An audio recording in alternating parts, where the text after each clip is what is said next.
The Crooked Epic. 1. Inn. 1. The Inn of Maniacal Madness. 4. Ted. The Cave. 4C. 3. Recuperating, the brothers commented that it was strange how the amulet affected all three of them, but not the other species of animals everywhere around them in the woods. It was also weird how Ted teleported only himself the first time in the park, but it worked for all of them the second time. What else was bizarre was how Alex's part of the mysterious amulet vanished, as if meant to only work its magic for them twice, once to escape from the land of Hob and once again to return. Having found his brother in such a diminished, malnourished, and weakened state, Ted became determined to bring him back home. It did not faze them how fantastic and terrific this story was. It only mattered that they would be able to save each other.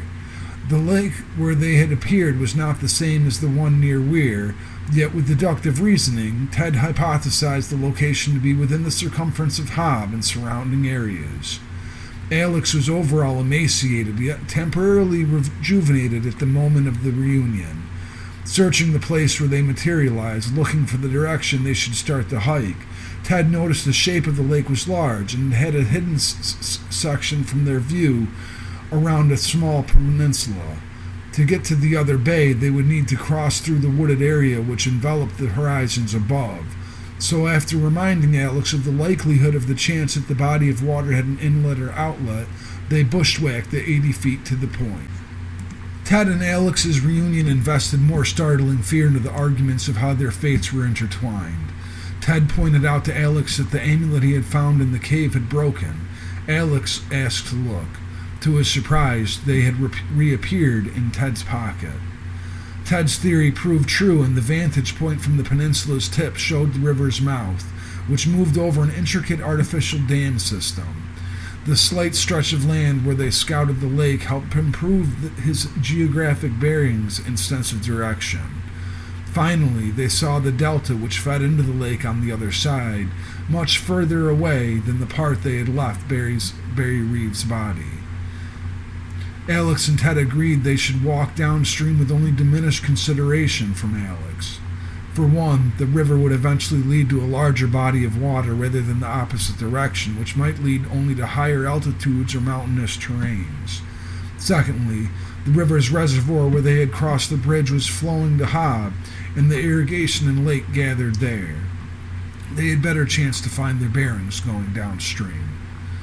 So they began to walk through the woods around the shoreline to the river, followed the current downstream and through the forest, hopefully back toward Hob or civilization. The day's brightness was being replaced with shadows, though. They were hiking through the quickly darkening forest. If Ted had brought a compass along, it would have been helpful. Still, this had begun simply with groceries, and for Alex had been a postponed fishing trip at home, where they were almost always accustomed to knowing the way.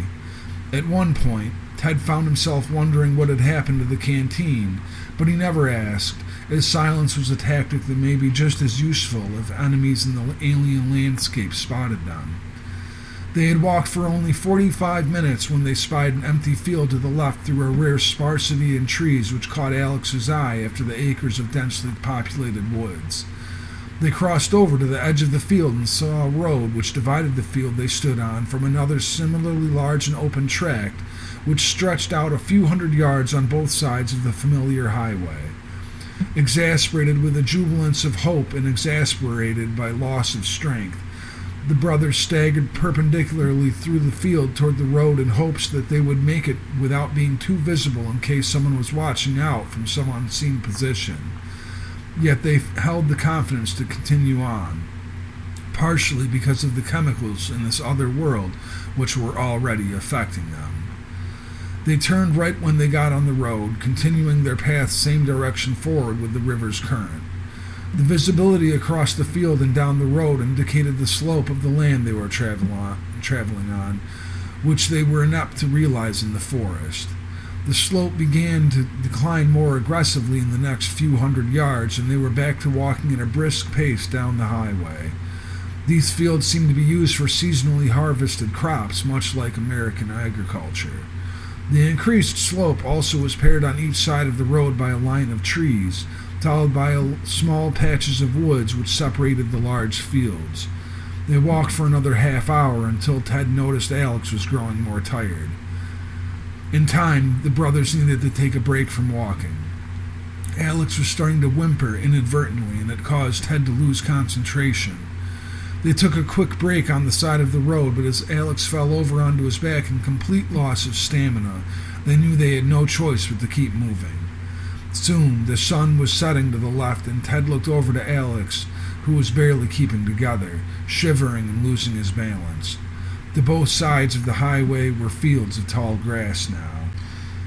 "Alex, if we have to take another break, I'm afraid you'll fall asleep and will be found by those crazy people again." Alex had glazed eyes, which meant his body was giving up on him. It had been 2 days since he had eaten.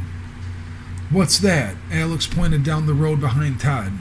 "Is that someone down there?" He was too tired to fight back or make evasive maneuvers to avoid any capture now.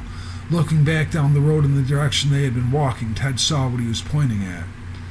"Alex, don't you remember? The scarecrow. The scarecrow near the church." He grunted and continued to walk with Alex down the dirt road to the landmark they both recognized.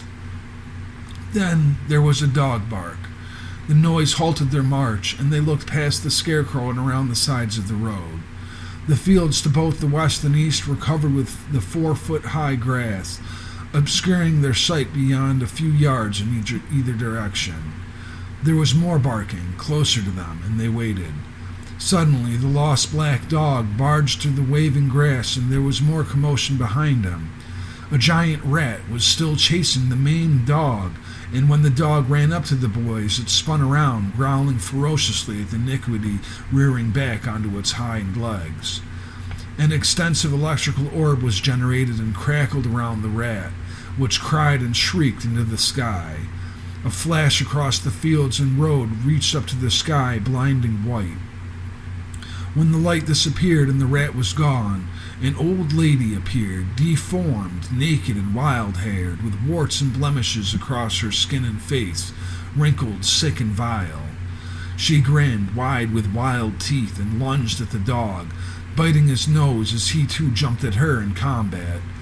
Savagely grabbing his jaws, she slammed his head to the ground, bashing it on the gravel, and she stood and stomped her foot on its neck. The woman seemed decrepit, but quick, strong, fearsome, and fierce.